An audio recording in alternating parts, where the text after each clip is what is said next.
Yeah. Yep. Okay. Good evening, everybody. Before we start tonight, we start with the Pledge of Allegiance, so if you would all stand. Pledge allegiance to the flag of the United States of America and to the republic for which it stands, one nation, under God, indivisible, with liberty and justice for all. Thank you. We have no announcements tonight.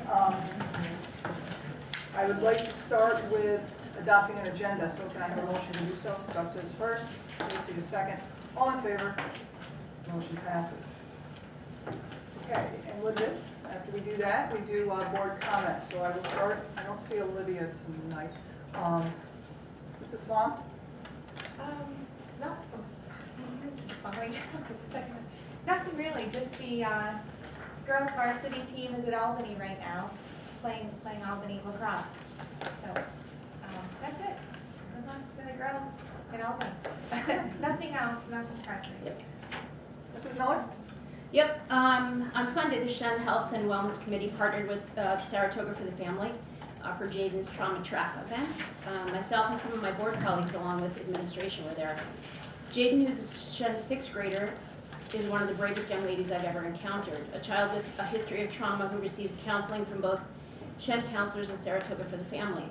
What makes Jaden so special is that even with her own history of trauma, she has an awareness and an appreciation of what counseling has done to help her. She's a child who looks outside of herself to help her peers. I don't know too many middle schoolers who are willing not only to tell their story, but to help give a voice to others to help them tell theirs. So I think we, as Shen, are very lucky to have a Jaden. We were very lucky, and we still are, and we'll continue. And like I said, stand up, be heard. Yep. Mrs. Hoffman? I do not have comments. Come on. Oh, no, I know. It's a long agenda, so. All right. I'm going to tap into you in a few minutes anyway.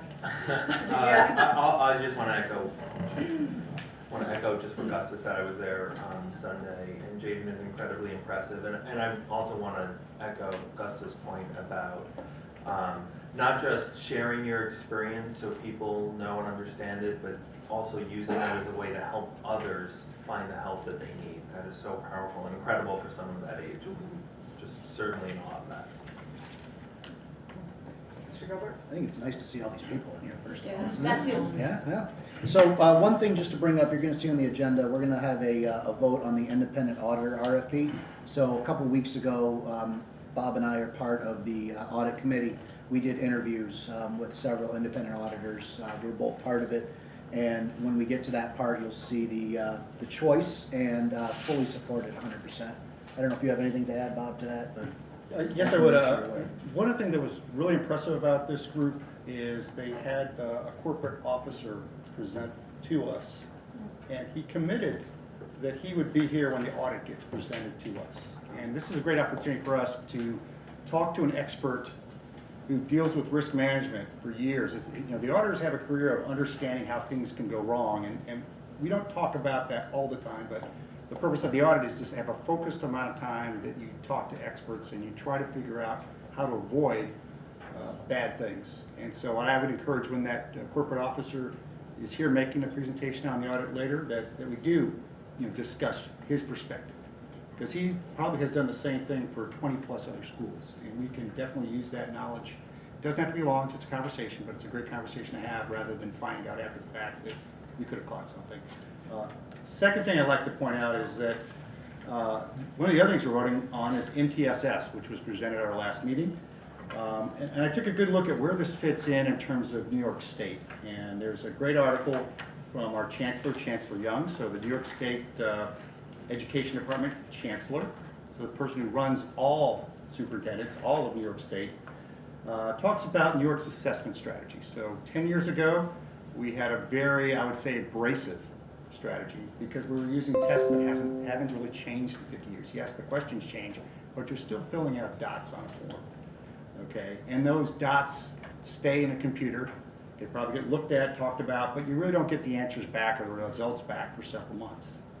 And it becomes onerous. And where we were 10 years ago, we were talking about teacher evaluations really being driven by that score. And that's really not the right way. I was not proud of the fact we were doing that. What I'm very proud of is that we're taking the step along with other districts, and other districts have adopted MTSS before we have. Okay, we're not the first. We don't always have to be the first, but I think we're in a great time for education right now, because we're finally bringing on board assessments based on how students are learning and evaluated right in real time. Teachers and parents will see results within days, as has been advertised. The assessment can be flexible enough that if a student is doing very well, they get more challenging questions. If a student is challenged by the questions, they will basically go into a diagnostic mode. And so we get very relevant results that come back to us in time to then work with the student very quickly to further advance their education. And that's how I'm trying to describe it. But if you want to understand what New York State's doing, please read the article. It's a great time because I think the mood in the district is COVID is pretty much done, but we're watching it closely, okay? I think we can all agree to that. But now it's time to talk about transforming education and where we can go to have much better experiences for our kids and much better ways to work with our teachers to ensure that those continue and grow. So thank you very much. Thanks, Bob. So I'm going to turn the tides a little bit because this has been something that the board has actually talked about around the board table. And we wanted to kind of enlighten everybody. And I'm glad we have a bigger audience. There's a reason why everybody's here tonight, but I'm glad we have the audience. So I'm going to take this opportunity to get on a little bit of a platform. And the question and some of the conversation we've been having, and it's rightly so because we are coming into elections and whatnot. And a lot of the questions, when people start to think about if I want to be a board member, what does that mean? What do I have to do? How much time commitment is there? NYSBA, our state association for board, announced and launched a campaign to encourage communities around New York State to support their local boards, to learn more about them, to find out what it's really like to sit around a table like this and to represent your community. For my own personal opinion and my own, I'm going to ask my board colleagues kind of chip in a little bit here. I've been, I tell the story all the time that I walked into PTA in 2008 when my daughter was a kindergartner. I didn't look back in PTA, I'm going to talk about that in a few minutes too. 2016 I got on the board. And thinking that I've been in 8 years, I've seen and I've done all the PTAs. I was PTA council president, I've done that. My colleagues that sit around the board table, I'm talking about my colleagues that I'm looking at right now. I thought I knew. You're sitting in a district like this, yeah, you've been around 8 years, you know what's happening. Everybody knows everybody, that's fine. I can do this. I had not one idea when I got on this board what it entailed. Not one idea of everything that makes this district work. Not one. Not one. But I will tell you, it has been the most rewarding experience of my lifetime. I will tell you that. I will also tell you that it isn't just every other board meeting, every other 2 weeks you sit around this board table. That is not it. And I hope that maybe candidates that are thinking about running are tuning in tonight to actually see what we do around the board table. I will tell you that we sit on committees. I myself put in over 20 hours a week. I don't care. Why are we doing it? For the kids. If you want to be a board member of any district, you're doing it for the kids. You're doing it for the kids. You're here to represent the community at large, but really you're here for the kids. You should be, if you can be an effective communicator, you need to be a consensus builder, a good, solid decision maker. However, I say that, not any one of us are any like-minded like that, but at the same time, when there's an issue around the board table, we can come to consensus. We can debate, we can talk. It may take one or more times to do that, but we get there. This board has always been able to do that. And that's another thing why I'm so proud to be a board member at Shen, because we are able to reach that consensus and move this district forward. Partnering with our teachers, our support staff, and everybody else. You have to be a team player. At times you need to be a leader. Every one of us needs to be a leader. People look to us for answers. There is a process, there is a hierarchy on the board. However, I am one of 7 members of this board. I don't take that lightly, and I depend every day on the experience of other board members, opinions of other board members and what it means to be a board member here. And when somebody has constructive criticism, I am the first one to say thank you. You want to create a shared vision. You want to set, we're here to set expected and true student standards. We're here to set policy, however, we don't set the policy. We again, around the board table, bring that information forward. We are responsible for that policy. We are responsible for the superintendent, his actions. We hire a superintendent. We evaluate the superintendent. But at the same time, at the end of the day, this is not easy. And in the last 2 years, I will tell you, it's been sometimes hell. But I wouldn't have done it any other way. So I am proud to be one of 7. I am proud to sit around this board table. But I will tell you, if you're considering doing this, it isn't just a walk in the park for anybody. So with that, Mrs. Hoffman? It's hard to follow that. All that you're saying is absolutely true. We're all here because we are passionate about education. We're passionate about public education, and we are here because we believe we can make a difference. And so all that you're saying, I think you articulated it very well. I think, you know, celebrating everyone here tonight is testimony to that. It's been an uncomfortable year. All of you who have come through tenure, you've come through tenure during COVID. But you're still here. We celebrate you for that. It's so wonderful to see you here. So that's, you know, we also celebrate the good. There are definitely times when it's very uncomfortable, but that's what we signed on for. Not just for all good, but taking the good with the uncomfortable. I won't say bad. It's you know, the whole time I feel like it's also been a learning process. One of the things that I feel that is something that we strive for as a goal with education is teaching or hoping that people learn how to learn, because it doesn't stop when you graduate from Shen. You should be lifelong learners. And I feel on this board you do that. It's, you know, you talked about the committees. You're always learning things, whether it's the community bringing something to your attention, or you're in a committee, or you're at this board table and you're learning. But it's constant, it never ends. And I feel fortunate that I can sit here and I can be part of a team doing that and making a difference. And I also feel very grateful to be able to sit at this table and celebrate you, all those here tonight. So I won't take up any more time, but thank you for giving me an opportunity to share. Mrs. Miller? It's hard to follow both of you. It's very exciting to be here with all of you tonight, so that's great. I think that we're here because we support our district. We support all the kids in our district, and we want to make a difference. And I think that we do make a difference with everything that we do, hard and not so hard. You know, working closely with teachers and support staff I'm so passionate about them. I love my partnership teams, and I love the work that we do, and to see the outcomes is just, it's the best part. So it's all part of it, but it's not every other week. It's 20 hours, 10 hours. We're doing it. We're working constantly. And like Naomi, you said, it's not always easy, but it's always worth it. Mrs. Horn?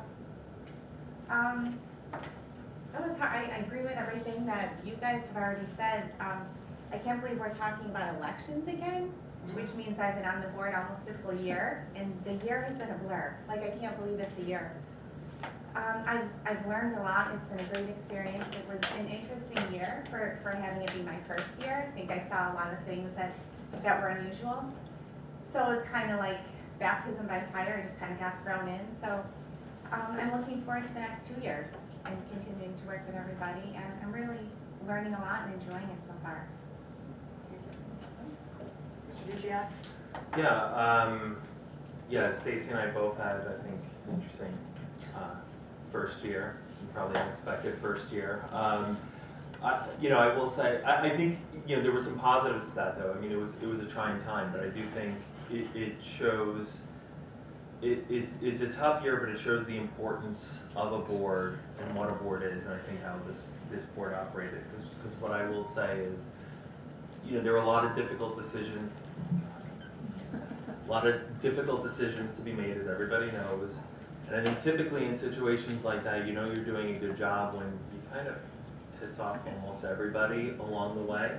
But keep things steady and keep the objective going. And I think we successfully did that as far as angering everybody on all sides at some point during the year. But, when you come down to it, the board, we did it all together, and we are 7 unique minds and individuals, and we have lots of different perspectives and backgrounds. But when you come here, everybody here, it's important to say, you see the finished product. You don't watch us read all of these documents, which we do. Ask questions about them and talk about them and stress about them. But you see the finished product, you see the vote, and you see, I think, a unified voice, which is really what's important. Everyone here, I think, really takes to heart that it is about the kids, it is about our staff, and it's about our community. And what we do when we sit here, we put ourselves as an individual behind our own personal interests or perspectives. We're stewards of a public trust, right? And it's really important to remember that. We are responsible for public education in the Shen community. And I know everyone here takes that incredibly seriously. And again, the last year was a challenge, but we did so and we stuck with it. And again, I think Shen came through better than any other district in our region, and I think you can see that by a whole host of different measures. But that does bring us to this, and even like tonight, and it is actually, it's great to be talking about this tonight because we have a full captive audience. But also this is really what it's about, and I think what we want to get excited about. I know the last couple of weeks, the last couple of board meetings, we've even said amongst each other like how things feel a little bit different, and we're kind of getting back to the core of what we're here to do. And it feels so much better, and it feels so great, and to celebrate things like tenure, congratulate retirees, put forward a budget for the next year, and think about all the good we can do going forward. So I'm not sure where I ended, but I think that was some good stuff, but I'll leave it there. Definitely good stuff. Yeah, there was not a lot of rainbows and unicorns for you two this year at all. It was really tough. And you're right, and that's one thing that you just said that triggered on me was you didn't have a normal year. You saw some of the typical things that a board does when it comes to budget and this whole budget process we're going through. But God help that next year, or this upcoming year for you two specifically, will be more traditional, and we'll be able to get back to the business that we do. Something that you said, Deanna, also was important is we don't all agree. We've been on opposite sides of several issues, whether it was the land, I can name hundreds of them, and that's okay. It's okay to disagree, it's okay to argue, but at the end of the day, we come to a consensus, and once you come to that agreement, you all move forward together. It's not, oh, well, I'm not doing that because I'm pissed off. It's, okay, I didn't get what I wanted, I compromised, we all came to an agreement, and now let's hit it together. That's important. That's a big part of this, is getting along with everybody and respecting the other opinions. So, Bob?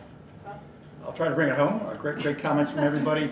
I'm just going to make a plug for NYSSBA, NYSSBA, type in NYSSBA, and running for school board. They put together a very nice website. The part that really struck me, I looked through it this week, is the link on experiences.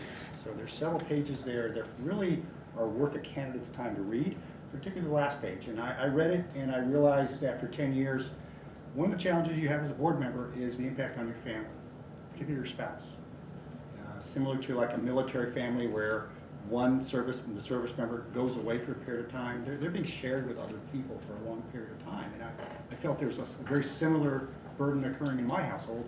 I would like to thank my wife and my kids for being very supportive. They've always been supportive. And at the same time, they've been my toughest critics. So please be aware of that going on that may occur in your household. And I'm very happy that did occur. So I'll finish up with that. Just realize NYSSBA has put together a very good website. Take full advantage of it if you intend to run, because it is thought-provoking. And you definitely want to be mentally prepared if you want to proceed this way. Thank you. Right, hold on. Okay. So moving on to public comments. Do we have anybody tonight? We have Okay. students Just, oh, our students are Senate. Do we have Senate here? We don't. Okay. All right, somebody wanted to come up and speak?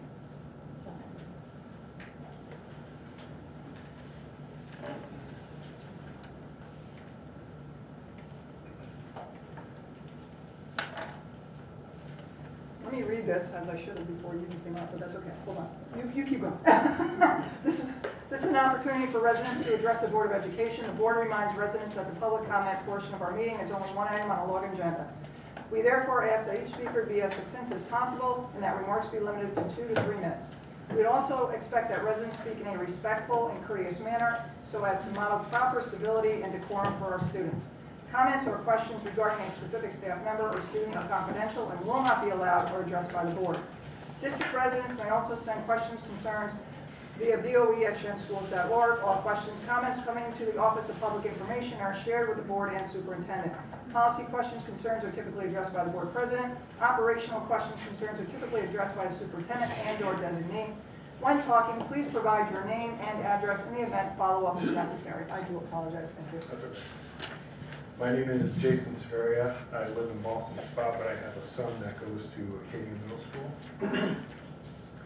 So before I get started with what I'm going to say, the things I'll be speaking on tonight will be a little difficult to hear.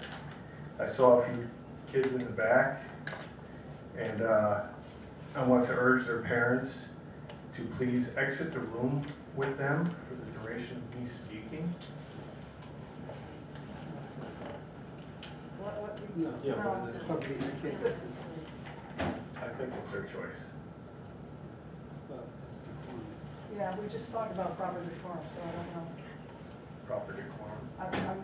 Can you water Well, the it down? things that happen, the things I'm gonna speak on happened on school property, so if it's okay for our students to hear, I think it's okay for all these adults to hear. Are you going to be talking about employees or anything like that? 'Cause we can't do that. No. Okay, go ahead. So March 31st, I went to pick up my son at his track practice. It was over here at the high school football field. When I pulled up, it was about 5:10. There was lacrosse practice going on, track practice, as well as tennis practice. There was well over 100 kids, all different ages. And so as soon as I pull into the parking lot, it was a nice day, so I rolled my windows down. The music that was blaring over the loudspeakers on the football field, it sounded like I was in the middle of a concert. Houses, residential houses, I assure you, could hear this music from blocks away. So the first song that I heard, I had to search for it. It was a song by the band Meek Mill, and the song was named Going Bad.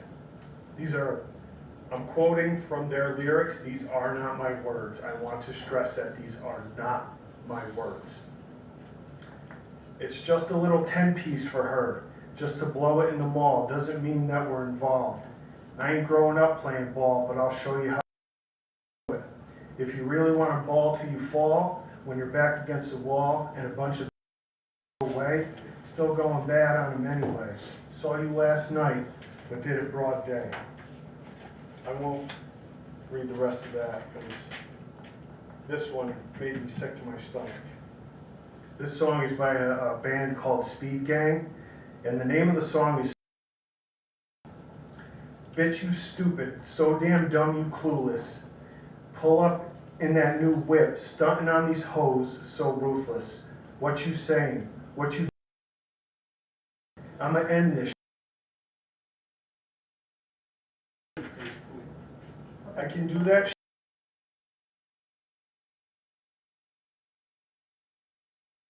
Stunting on these hoes so ruthless. What you saying? What you doing? We got the point. Little face.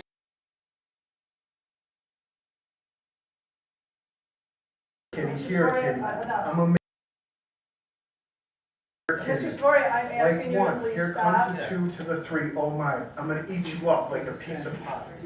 I emailed you, and you did not respond to me. Yes, I did.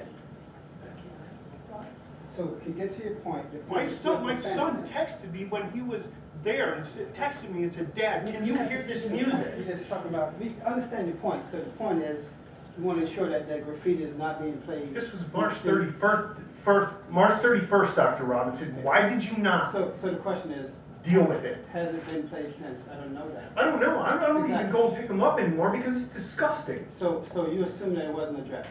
It was?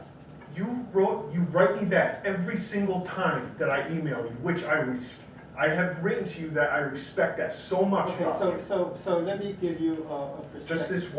Just this once, you happen to not So what's deal the with date? it? So I'm not gonna debate with you here, but the date that you allegedly emailed me and I didn't even email you back, I wasn't actually even in this country. And ironically, that was brought to the attention of the coaches about what we played on the practice fields and the profanity that had to be, so it was addressed. So what's your point? The point was, yes, it was What's the inappropriate, point? it was How did it inappropriate, get and it there was in the addressed. first place? Who in your district thought that music would be okay? And I'm I want a name. I'm sure the Who? individuals who did realized that it was absolutely inappropriate to have students make choices of what music they would play in practices. All these parents, no, I understand your point. you need to hear me out, because on Okay. Facebook and on social media, Okay. everybody blames the parents. Oh, control your kids, there's fighting, there's crap being wiped on the walls in bathrooms, kids are disrespecting teachers and administrators. What do you expect? What do you expect when we're pumping that stuff into their head?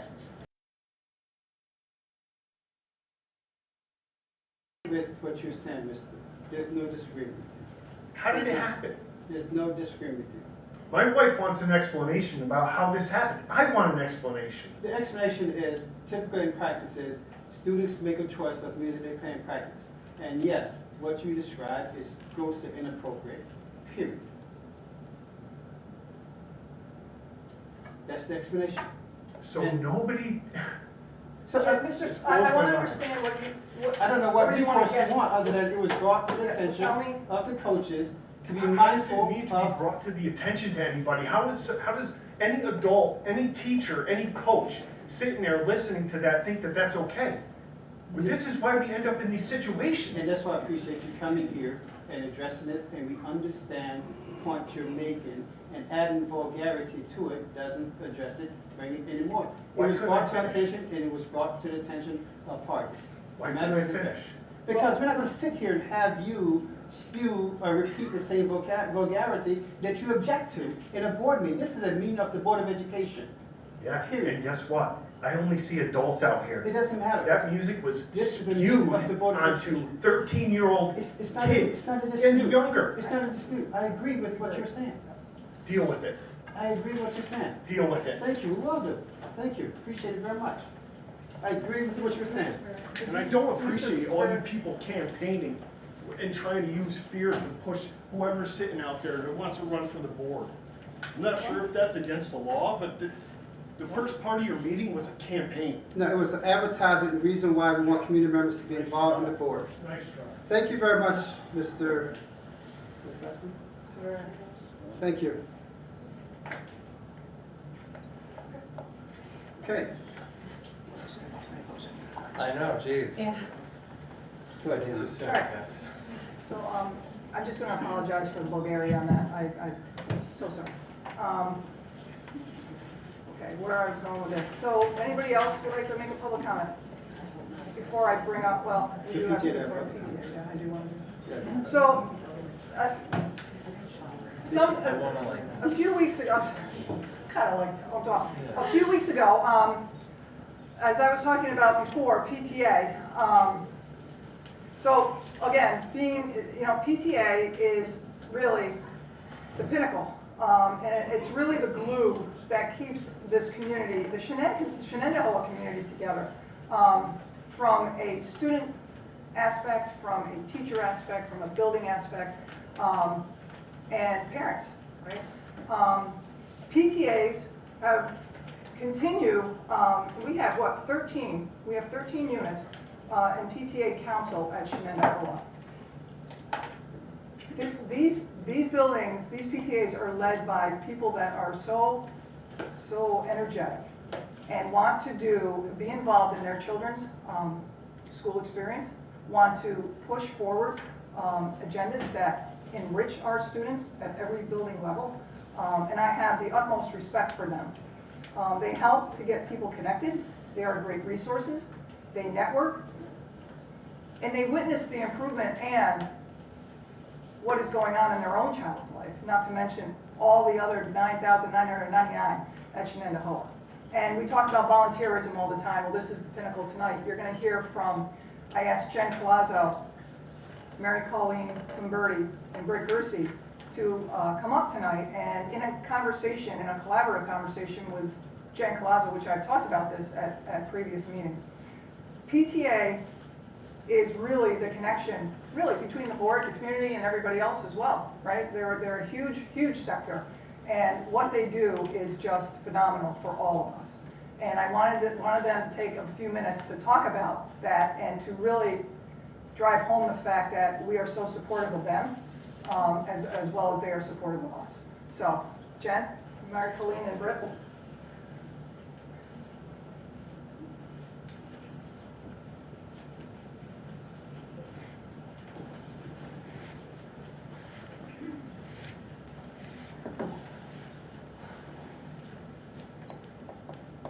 Hi, and thanks for having us. My name is Britt Gersey. I have 2 boys in the district, one in the high school and one at Acadia in the 8th grade. Hi, I'm Mary Colleen Liberty, and I have a son at Acadia Middle School. Good evening. My name is Jen Colazzo, and I am here on behalf of myself, a mom of 2 Shen alumni and 1 current 8th grader at Gowanna Middle School. I have been an active PTA member at Shenandoah for 16 years. The New York State Congress of Parents and Teachers Incorporated is a nonpartisan organization of currently over 200,000 members that advocate for education, the care and the protection of children and youth. New York State PTA is committed to supporting every child with one voice, no matter their race, ethnicity, zip code, income, gender identity, sexual orientation, immigration status, or abilities. New York State PTA recognizes that advancing diversity, equity, and inclusion is an integral part of PTA's work and of its vision of making every child's potential a reality. Here at Shenandoah, card-carrying members of our 11 chartered PTA units number nearly 2,000. We, the members of the PTA, are essentially a free workforce, which include many more non-members. Our budgets are created through fundraising efforts, donations, and grant opportunities.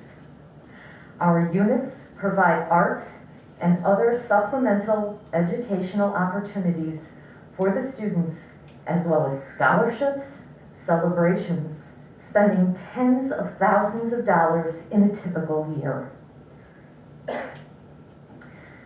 A typical year. Wouldn't we love that right now?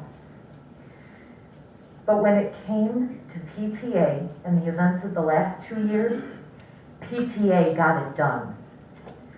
It didn't look the same. Maybe it wasn't an in-person event, but rather a drive-by. Maybe it wasn't a luncheon for our beloved faculty, but instead a brown bag treat.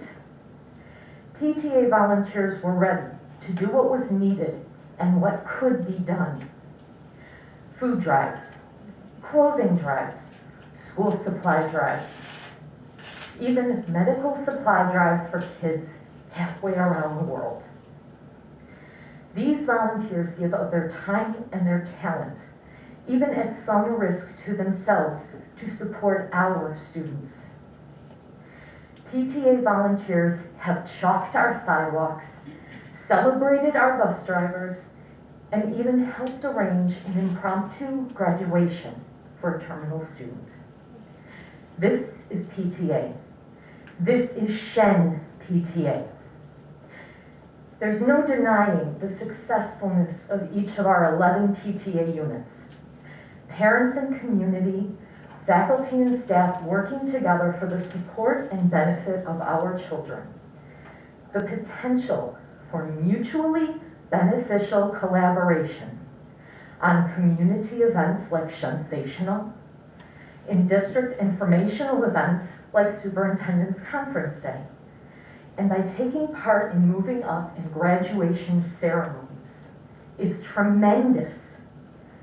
Our own Board of Education Policy 3251, quote, recognizes the importance of partnering, quote, to develop a united effort, and finally, quote, value the individual contributions of members, employees, volunteers, and partners, and work collaboratively to achieve goals. So simply put, help us. Help us, the PTA.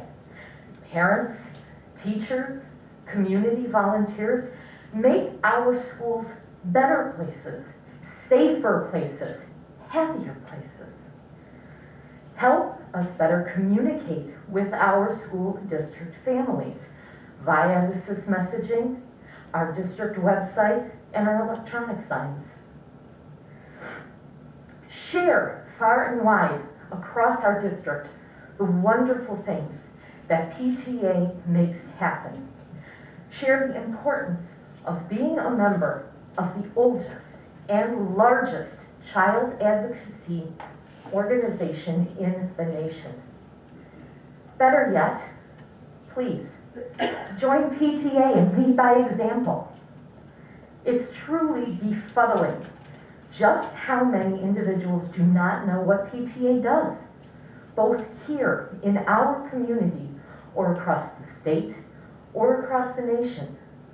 From keeping our students fed, banning smoking and vaping on campuses, safe drinking water, to supporting the ongoing challenges to the decisions of cases that limit the content of school books.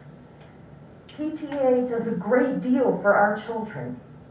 With your support, with your recognition, the PTA of Shenendehowa can continue to attract and motivate members, to excite them about the wonderful things that PTA does in our communities.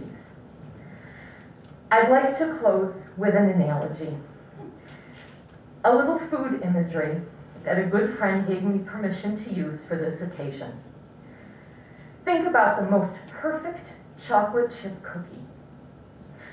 All those chocolate chips represent the programs, the events, the celebrations that a PTA unit is responsible for.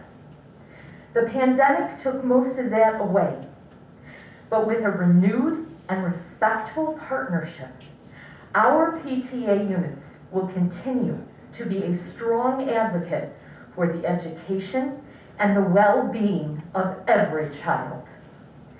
Thank you for your attention this evening.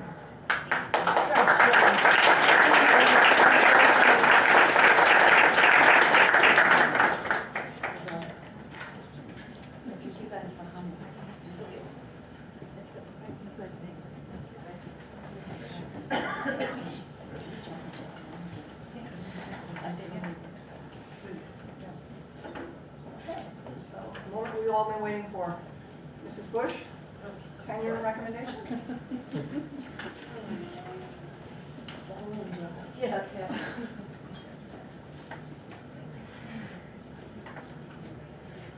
Good evening. So we're going to put the energy back in the room and start with a round of applause for all our staff.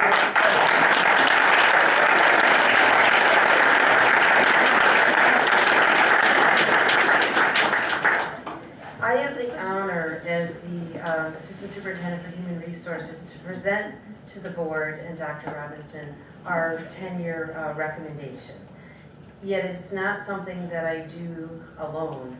It's with the support of our Board of Education, Dr. Robinson, and all the administrators that are in the room today, and our families. And it's so great not only to see the faces, but to have folks here this evening. And Dr. Wood had asked me if I mentioned to folks that can invite their second cousins. If your second cousin's in the room, thank you for all the support that you've given us as well. So again, for this evening, tenure is a way that our teachers and our instructional staff demonstrate competence, and at Shenendehowa, they demonstrate the commitment to excellence. We have 28 instructional staff and 2 administrators who were hired in either 2018 or 2019 and have worked very, very hard to go through a probationary period of 3 years or 4 years, depending on if they were tenured in another district. Some of the things that they had to go through is the APPR, Annual Professional Performance Review, which are observations and evaluations each year. Our teacher induction program includes a mentor program for first-year teachers, professional learning communities, action research projects in signature practices, and a tenure portfolio. And some of the tenure portfolios were provided electronically, and I wish we had time to share them this evening. There's been an increased use of technology, engagement of students, and in-person learning, CVL learning, hybrid learning, in-person learning, lots of learning, and lots of adults engaged. As I reviewed the tenure recommendations and as others reviewed them, some of the attributes that stood out in the recommendations. With 28 people, and each recommendation being approximately 6 or 7 pages long, we could be here longer than the restaurants are open that you might want to go celebrate later. So I just took some of the attributes that seem to be common. The teacher is a leader in the educational field. They have a positive and inclusive classroom, building strong connections with students, positive focus on students' emotional learning, positive inquiry-based culture. The educator celebrates students' resilience and their strengths. An instructor is trailblazer in virtual instruction, thoughtful, collaborative, celebrates productive struggles and learning. That was on one of the math ones. I'd like to meet with that person. Flexible and creative, community builder, professional, kind, caring, and loves what they do. Some interesting of note, at least I found them interesting. We had several elementary teachers that taught in different either grade levels or tenure areas during the CVL.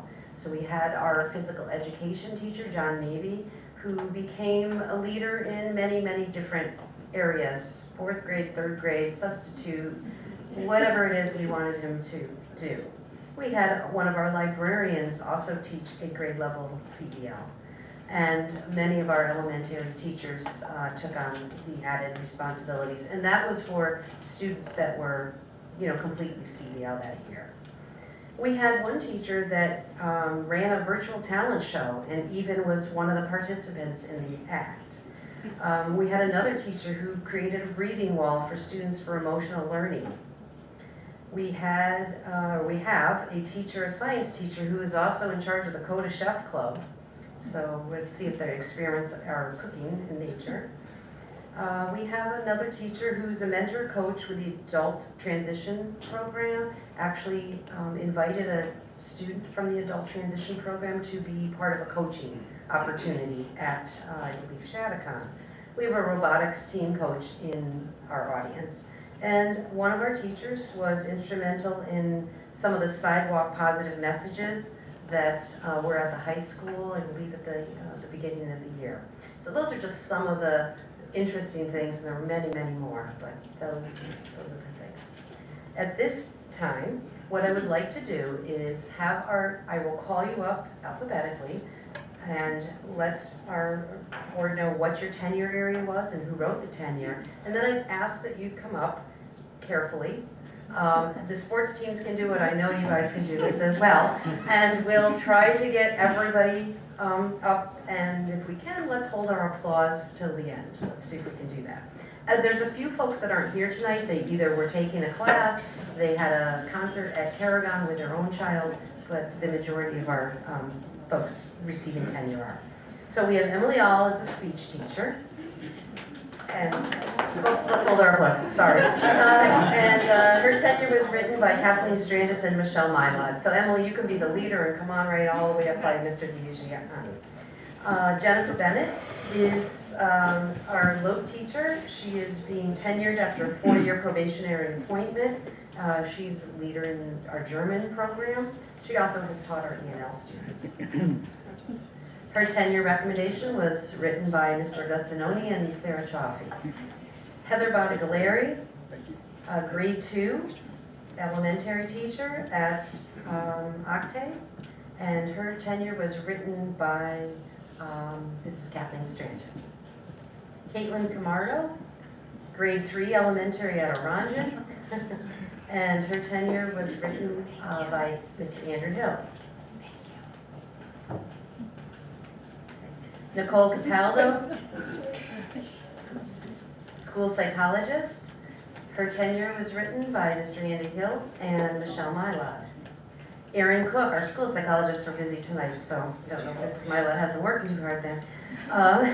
Erin Cook is a school psychologist also at Orangen Shattuckon, and her tenure was written by Mr. Andrew Hills, Erica Ryan, and Michelle Mylod. Susan Way Connell, science teacher. Her tenure was written by Mr. Agustinoni and Mrs. Jean Lorch. It's okay. She's gonna change it. Oh, sorry. There we go. Roll back up, sir. No, keep going. No, don't do it. Keep going. It's not her. It's funny when. Remember, Jen is a math teacher that runs HR. Says enough about alphabetical order. Good. Lindsay Hunter, special education teacher, and her tenure was written by Mrs. Jill Florio and Mrs. Michelle Mylod. Paul Kondek, science teacher. Jill, did you miss the whole section? Oh, Huge congratulations. Oh, yes. Okay. Because all those people just got nervous all of a sudden. Thinking that, oh my God, we're here, and our picture's there. Oh, dear. All the D's. I think that they're not in alphabetical order, and they were. Okay, so let's go back. Elizabeth Danny, sorry, Thank you. Elizabeth, are you here? Social studies teacher. Her tenure was written by Mr. Agustinoni and Mrs. Kissinger. Elizabeth, you can breathe now. And there should be lights that say anything. All right. Next, we have Rachel Delgado. Elementary teacher. Her tenure was written by Mr. Malik Jones. Nicole Dunn, elementary teacher. Her tenure was written by Erica Ryan. Casey Early is earning tenure for a second time. This time is elementary. She was formerly a special education teacher. Her tenure was written by Erica Ryan. Okay, still on the E's and Mr. Good, okay. Daniel Eckert, science teacher. His tenure was written by Mr. Sean Nat and Mrs. Jean Lorch. Nicholas Granados Kramer, science teacher, high school physics. His tenure was written by Mr. Agustinoni and Mrs. Lorch. We're starting next time. Yeah, starting next time. Yes. Okay. Sorry. I didn't mean to. I'm so funny. Olivia Grant. Olivia Grant, elementary teacher, and her tenure was written by Mrs. Erica Ryan. And Olivia is the one that did the virtual talent show with the dance. Congratulations. Mindy Holland, library media specialist. Her tenure was written by Kathleen Strangis. She's already here. Now Susan is already up there. Okay. So we have Susan Connell, Lindsay, Paul, And so Jake, where's Jake Luttinger? All right, Jake. Then we'll be back in the order, hopefully. Jake is our French teacher, so he's being tenured as a low teacher, and his tenure was written by Robin Gories and Sarah Chaffee. Congratulations,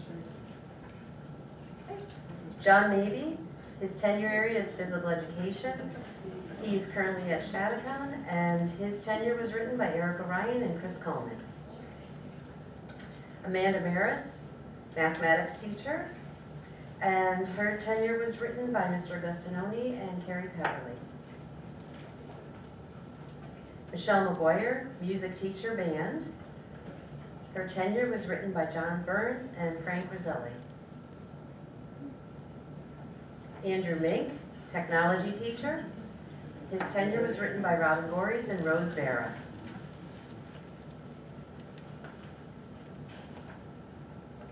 Bridget Moss, special education teacher. Her tenure was written by Taji Agnew and Michelle Mylod. She's not here this season. Paul Myers, technology teacher. His tenure was written by Mr. Burns and Rose Barra. Jamie O'Malley, mathematics teacher. Her tenure was written by Mr. Agustinoni and Carrie Peverly. Brianna Perillo, special education teacher. Tenure written by Andrew Hills and Michelle Mylod. Marissa Reese, social studies teacher. Tenure written by Mr. Agustinoni and Lisa Kissinger. Amanda Silvestri, elementary teacher, grade 5. Her tenure was written by Malik Jones. And 2 administrators that are joining this as well. Mr. Bill Luke, assistant principal at Acadia. His tenure was written by Mr. John Burns. And Lisa Young, academic administrator, special education at the middle school. Her tenure was written by Mrs. Michelle Mylod. I believe that I've covered all the folks that were recommended for tenure. So at this point, I'd like to take action, so can I get a motion to approve all these awesome, awesome teachers? Todd is first, Gusta is second, and there is no comments, but I will say one thing. All of these in education who positively touch the lives of our youth, your efforts are the foundations of which our nation stands. So thank you for everything that you all do every day for our students.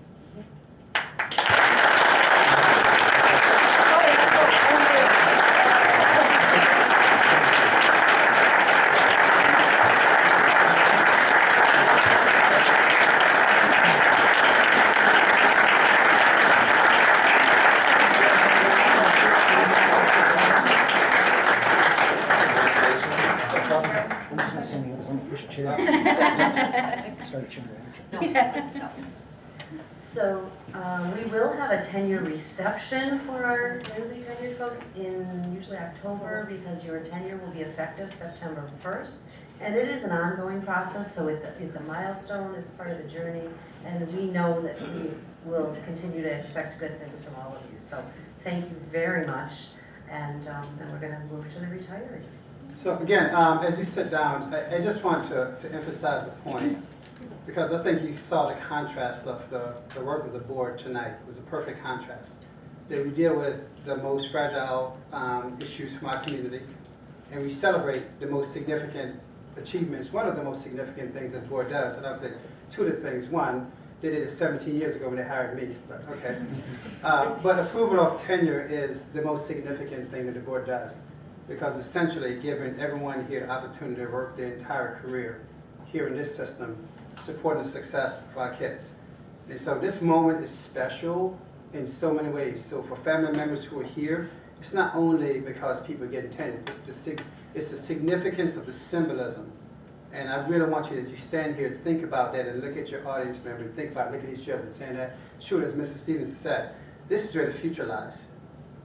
Lies your action that's going to dictate the outcome, the success of our children. So on behalf of certainly the entire administration, Mrs. Stevens spoke on behalf of the board, but more importantly, on behalf of the Shen community. Thank you for committing to be a part of your career and the difference in the lives of kids. So thank you. Appreciate all of you.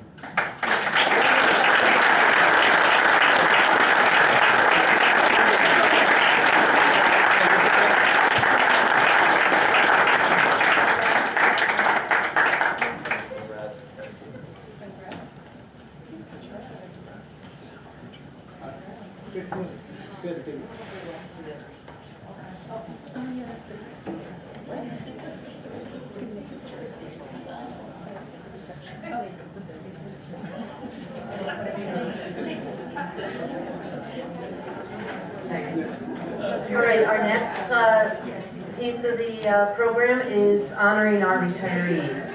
Since July 1 of 2021, we have had 44 folks retire from the district. We have 15 instructional staff that are, we're accepting the retirement, the board is going to be accepting their retirements with appreciation this evening. Some of the retirees are here, not all. So what I would like to do is, if you are here when I read your name, if you would come up, we'd appreciate it. We won't keep you standing that long. But our retirees have a combined number of years of experience of 980 years of experience.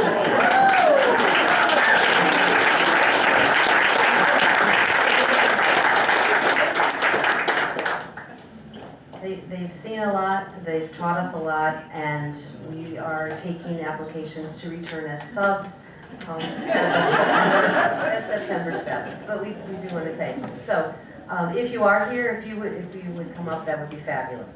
Chiquita Alexander is retiring after 22 years as a special education teacher.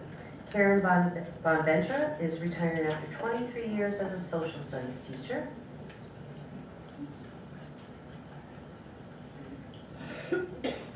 Renee Bordolini is retiring after 33 years as an elementary teacher. Joanne Burge is retiring as a teacher aide after 17 years. We're probably only going to have 5 or 6 that are, yes. Daniel Caffarelli is retiring after 29 years as a physical education teacher. Mary Chirico, 23 years as a bus driver. Stanley Decker, retired after 34 years as a head night cleaner. Patrice Delahanty, retiring after 18 years as an E&L teacher. Robert Dodonna, retiring after 18 years as a bus driver. Lisa Doyne, retired after 21 years as a school technologist. Becky Ertel, 30 years as a bus attendant, a food service helper in both transportation and high school east. Patricia Fendorek, 21 years as a school monitor. Pom Farrakane was 22 years with the district, and sadly Pom passed away within the last couple of months, but he did a lot of work for the district. James Fitzharris, 20 years with the district in IMS. Diane Futter, 23 years as a principal typist. Judy Grenay Martin, 10 years as a load teacher. Ann Hartman, 14 years as teacher aide. Chris Hatter, 19 years as IMS. John Hogan, 15 years in facilities and operations. Elkie Kane, 25 years in transportation. Kim Karbokis, 20 years as a teacher aide. Nelson Knapp, 38 years as a cleaner. Francis LaPlante, 14 years as a cleaner. Jane Levy, 10 years, special education. Gordon Lounsbury, 20 years as a bus driver. Teresa Malizia, 33 years as a library media specialist. Patricia McConnell, 20 years as a teacher aide. Nancy McDonough, 22 years as a teacher aide. Michelle Michael, 27 years as a library aide. Mr. Paul Orsini, I believe I saw Mr. Orsini, 35 years as a music teacher, band teacher in our district. Margaret Owen, 18 years as a bus driver. Gail Petrofessa, 20 years, lead teacher. You don't have to accept it. Yes. Fred Primo, 26 years as a cleaner. Deborah Rainville, 20 years as teacher aide. Robin Rabin, 27 years as a school monitor. Lisa Rossmarin, 28 years as an elementary teacher. Carla St. Jean, 17 years as a busport attendant. Russell Stryker, 21 years as a social studies teacher. John Tomudson, 14 years as a bus driver. Daniel Uber, 18 years as a bus monitor. Heidi Wardwell, 16 years as a math teacher. Kathy White, 26 years as an elementary teacher. Mary Zach, 32 years as an art teacher. And Robin Zednick, 21 years as a teacher aide. I believe with Mary coming up, those are the folks that were able to be in attendance this evening. And as I said, some of the folks had retired as of July, but we tried to recognize all of them at this meeting. So here's our current retirees.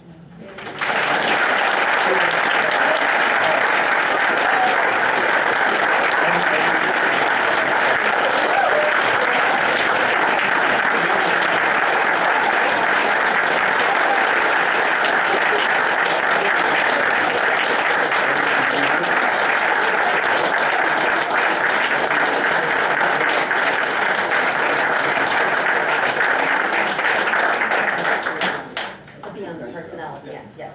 Yeah. So.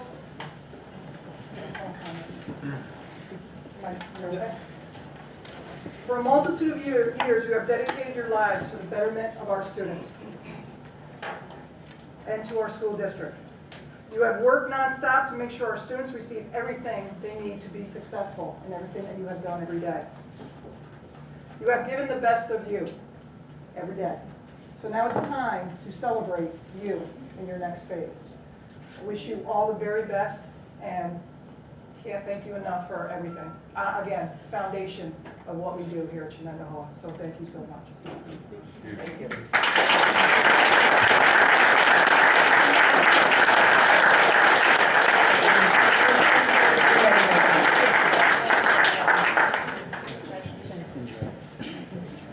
Thanks, Joe.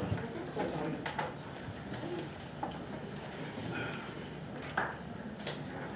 Superintendent's report?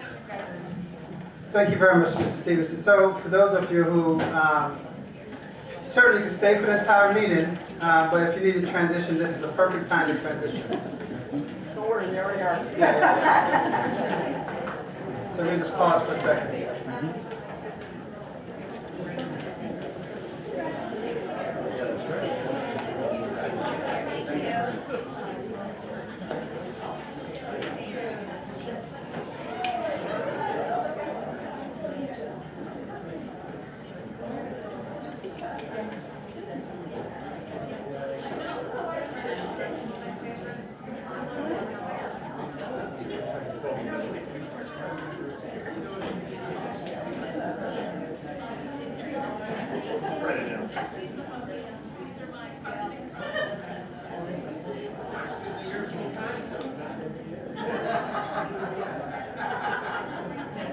All right, so just a couple of brief comments before we go into some presentation and overview. First of all, to my PTA colleagues, thank you very much for coming tonight. I think your statements were very powerful and a reminder of the collaboration that not only makes Shen a great school district, but I think school districts in general in terms of how we get public engagement of families and the community. Myself and Mrs. Carmen will spearhead. We'll have a meeting at some point with PTA leadership and try to hammer out some roadmap moving forward in terms of things that we can work on. Recognize, again, we're all trying to recover and build from the COVID period, so we certainly want to do that as we move forward. Appreciate that very much. I'm just going to go right into the presentation. We have a couple of other quick presentations here. So one thing I wanted to inform the board about was we're in the process right now, as a result of COVID, communities, be it municipalities or school district, receive various funding sources. And so Saratoga County received federal funds that needed to go towards COVID mitigation. And clearly no one has any sense of what's the extent, the duration, the magnitude of how things will transpire. So there was a measured approach to using funds by the county, which I really appreciate and respect. And now we're at a point now of using these funds as people refer to as ELC funds. And it's a long analogy for what the ELC stand for. It's right there on the screen. But the point I'm making with the board is that it's an allowable per pupil amount. And so Shen being the largest school district in the county, we get a larger share than, say, our neighbor, Mechanicville, for example. So it's based on a per pupil dollar amount. And so we're in the process right now, spearheaded by Barb Saliker. We have there are only certain things we can spend the money on. It's things related to COVID mitigation. And so we're looking to look at some associated costs around testing and vaccination clinics. As you know, we did a lot of those And all those costs were covered by the district at that point. So it's great to have an opportunity to see some reimbursement of some of those costs. Not all of them, but some of those costs as we move forward. Disinfectants, sanitizers, wipe, gloves, all the COVID things that we're still purchasing. And in fact, we're still getting test kits. All those things that we have to be mindful about to ensure that we have ample supply of as we continue to recognize the reality or the existence of COVID. Storage containers, what is that? Well, if you recall, when we had to have social distance in classrooms, we moved a lot of stuff out of classrooms and had to go somewhere. So we rented all these huge storage containers to store those kind of things, so those offset some of those costs. Air purifiers. One of the things that we will continue, period, COVID or no COVID, is just the upgrades that we have done to our air filtration system within the district has been tremendous. And keeping those things up, there's an expense to it. I kind of joke that probably like most of you, you probably have a little date that you change your filter in your basement probably twice a year, or in some cases even once a year. We're changing filters here every 3 months. And it's a huge cost for filters across the district, so a major piece for us. And so initially the deadline was to have all these funds expended by end of July this year, and obviously it was a scramble by school districts everywhere. People thought like, whoa, we didn't see this coming. Where's this deadline? And it was a good thing they extended the deadline for another year to give some sense of trying to understand, one, potentially, do we have another strand of COVID? What's the implication of that? And to have those kind of things measured out. And so we're commencing with the process of making those purchases and putting those orders in, because too, we also recognize that's the supply chain issues we have. You order something, it's 6 months later before you get it.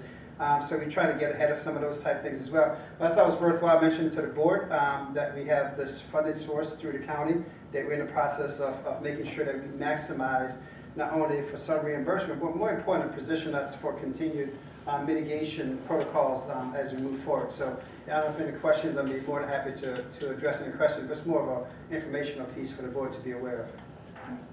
Thank you. Good. So you want to switch back, Deanna, and I'll go later on to talk about the budget piece when we get back to the budget now. All right, you want to do minutes of the committee we talked about? Okay, so policies and procedures. Becky, you want to talk about me?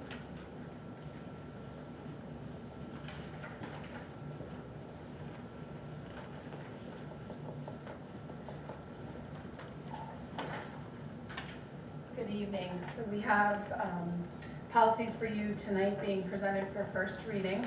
Again, we are still in the process of reviewing personnel-related policies and regulations. Are there any questions? I think it'd be important to note, one of the things the policy is doing is this campaign of Google Forms. Mm-hmm. So it's not what we're voting on, but it is something that is going to be a significant amount of work for you and Mrs. Valente. Yes. To make sure that everybody, when they fill out a form, they get the easiest form, because we have like 154 forms all across our policy. So in anticipation of this large amount of work, thank you very much. There are some forms that we will not be able to convert into those Google Docs. Lindsay is working through that process as we're reviewing those policies and regulations and related forms. Good. Thank you. Moving into consent items. Treasurer's report. Can I get a motion? Naomi's first, Gusta's second. Any comments or questions? All in favor? Motion passes. Going back to the minutes, I'm going to split this out because we had attendance differences on some. So March 8th, both Gusta and Todd were not available. So can I get a motion? Naomi's first, Bob is second. All in favor? Motion passes without Gusta and Todd being absent. March 15th minutes, everybody was available. Can I get a motion? Stacy's first, Todd is second. All in favor? Motion passes.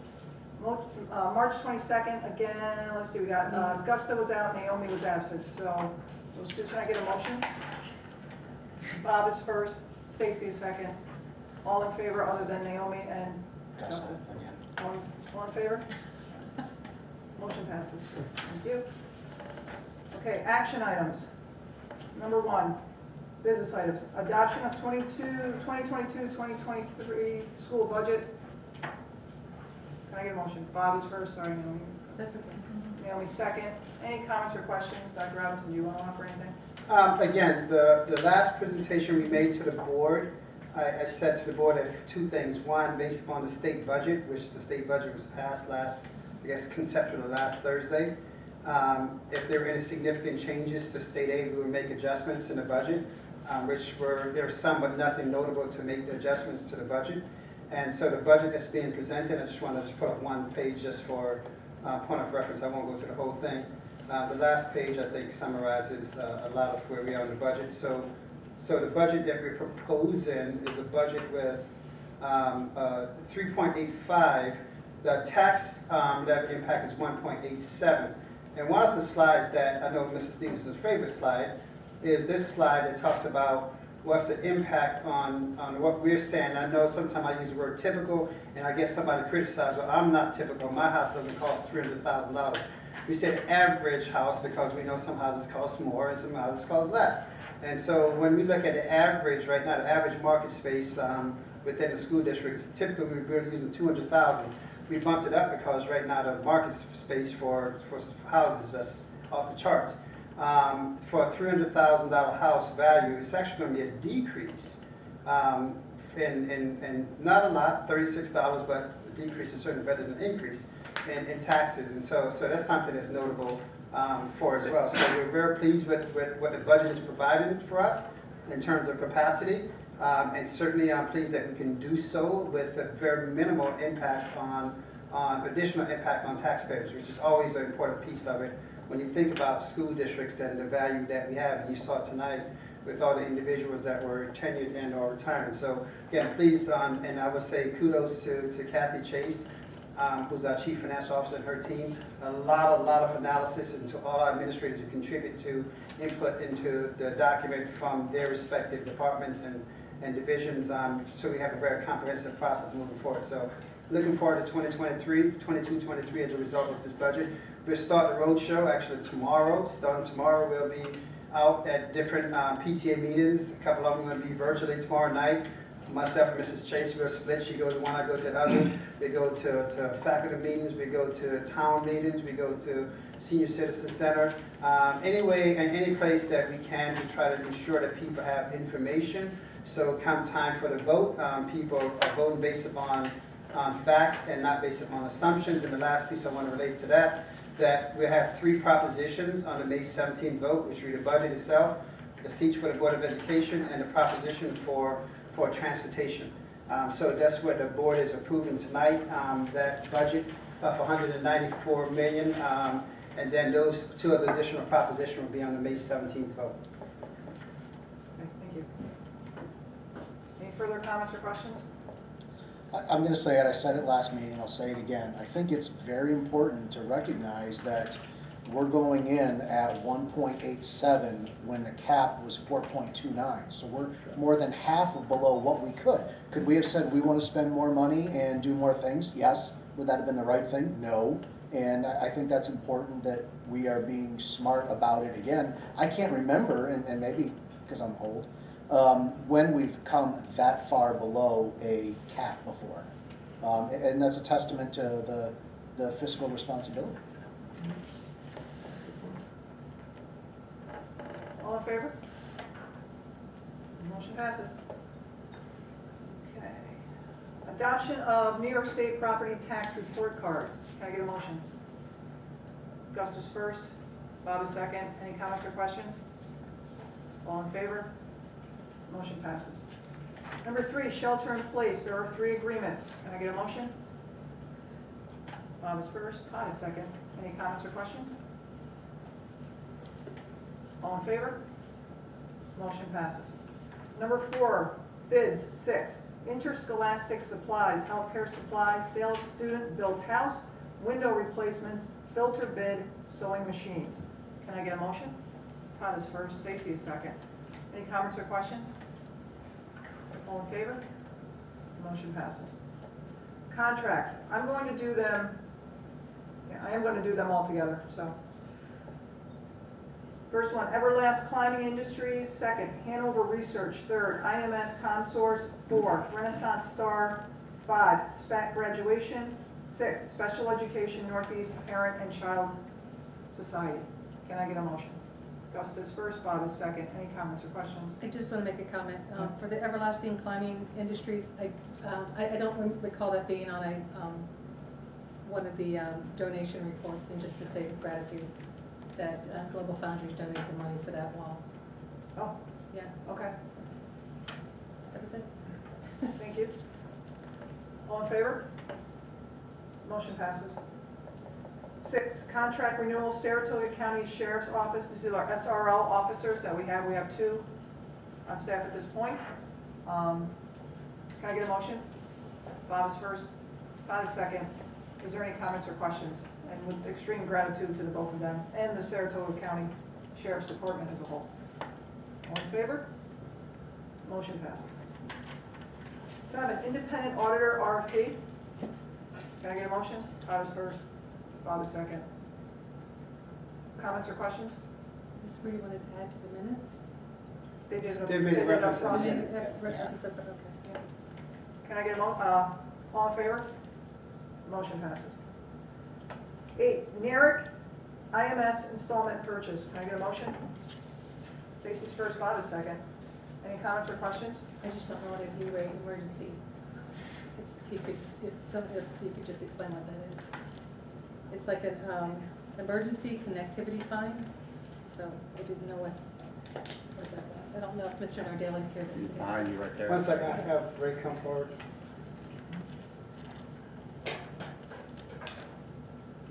So the emergency Ray, connect- can you? Come on up. Yeah, Ray. the E-Ray? All the way. All the way, Ray. Hi, I'm Ray Nardelli, IMS Director. Your question? So what is the E-Ray connectivity fine? It talks, Yeah, so the emergency connectivity fund was federal dollars that were made available at the beginning of the school year for mobile connections and internet connectivity for students, for all students. So we put an application in for 825 Chromebooks that was funded back before Christmas. We received them, and then they were dispersed to the second graders. oh, okay, so it was targeting one group, one grade. Okay, all right. Thank you. Thanks, Ray. All in favor? Motion passes. 9, scholarships and local grant donations, Roadrunners Robotics, Inc. With extreme gratitude as always. Can I get a motion? Todd is first, Gus is second. Any comments or questions? Okay. Bob? No comment. Okay. You're just excited. Okay, maybe all in favor? All. Motion passes. Okay, so this is my lot for special education placements. Good evening. Any questions about the recommendations from the preschool and school age committees? Thanks, Michelle. Can I get a motion? Naomi's first, Bob is second. All in favor? Motion passes. And second reading, policies and procedures, Mrs. Carmen? No, you forgot the personnel stuff. Oh. Why are we here tonight, for God's sakes? All Jill's right, rubbing off on you. Approval of, no, right? Mrs. Bush, approval of staffing recommendations. Got 2 things on it. Comments or questions? Comments? Okay, motion? Naomi's first, Gus is second, all in favor. Motion passes. And then the SOC contract recertification resolution. Can I get a motion? Todd is first, Bob is second. Any comments? All in favor? Congratulations to that group. For getting that done. And then now, Mrs. Carmen, I'm sorry, second reading. Second reading policies being presented tonight went to the Board of Education last month for first reading. Any questions? Thank you. Can I get a motion? Custis first, Naomi second. All in favor? Motion passes. Do we have any further public comments for tonight? Lindsay, did I have no emails? For the good of the order, I'd like to always give at least a heads up or some sort of comment on what we're doing with kindergarten or the paths forward to space or whatever ends up in that direction. So we continue to look at land. We are now engaged with legal on a couple parcels, so we're waiting for more of that to come out for more detail, to have conversation with the leadership team at Shenandoah. So that's where we are with that. Do you have anything else from the architects or anything like that? Actually, we met with the architects yesterday to review the schematics of buildings to make sure that what's on the document is accurate. And I see some of my elementary colleagues out there. Email went out to them today to say, looking at this, looking at how we use the spaces now, where do we see some opportunities? Because we're trying to do a couple of things related to full day K. Trying to understand where opportunities within the existing footprint. Two, looking at a couple of different options. If we add to buildings, what does that mean and where can we do so? Recognizing that the third option is what you said, land purchase and potential construction of something else. And so we're really trying to, the feasibility study is looking at all the options, and we're hoping that by the May 10th board meeting, we'll be able to come back to the board. I'm saying hoping because it's a lot of back and forth with admin, architect, to kind of see kind of where we are on that piece of it and look at some alternative. And then some point after that, we have some conversation in terms of what we're going to do next for committee structures, conversations, things like that, going into late spring, possibly pick it up back again in the fall. Recognize that summertime is always a challenge to do those type things. So work is happening, and we're trying to do what's the most expedient yet what's sustainable. Because the last thing we want to do is solve one problem and then create another set of problems tomorrow. And we certainly know that capacity is going to be an issue in the district regardless, because as I look and see Mrs. Strangers, principal at Octave, every time I drive by Octave and I see that development going behind Octave, I cringe like, oh my God. In 3 years, it's going to be a major problem for us, because typically that's how long it takes development to mature for students and those type things. And so we're going to have to address those type things regardless anyway as a school district. So as we're looking at capacity related to full day K, we're taking into consideration some of those factors in terms of enrollment pattern shifts and things of that nature. Not necessarily even huge growth in enrollment, but enrollment pattern shifts in terms of where people, developments are going and how it may impact a building, which causes ripple effect to another building. So those are some of the things that we have to take into consideration when we go through this. So more to come, and we're taking a very careful look at it because we don't want to rush to get to an answer and don't have a real solution. Jason? Are we still on target with the timeline we were looking at earlier in the, I don't know, Yeah, so there's timeline, the architectural piece now, and then some point in spring we'll reconvene. So yeah, very much, give or take a week here or there, but yeah, very much on the timeline. I think when we learn more about land, then we'll convene and have that conversation. Yeah. So I just want to reiterate though too, I mean, everybody hears us talk about this at every board meeting, and it's not, it's not on this budget, so I just want to be clear on that. There may be some people looking for it on this budget. It is not in this budget. It'd be a process. It's a long process. So I just want to make everybody aware, the public aware, that this isn't, a flip a switch, we're doing full day K. So it is a process, and we have started the process. So we'll keep the community, and of course it'll be a board conversation in the coming weeks. So, does anybody have anything else tonight? Do we have a Shen shout out?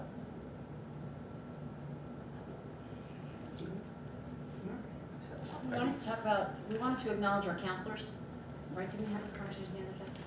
Am I making this up?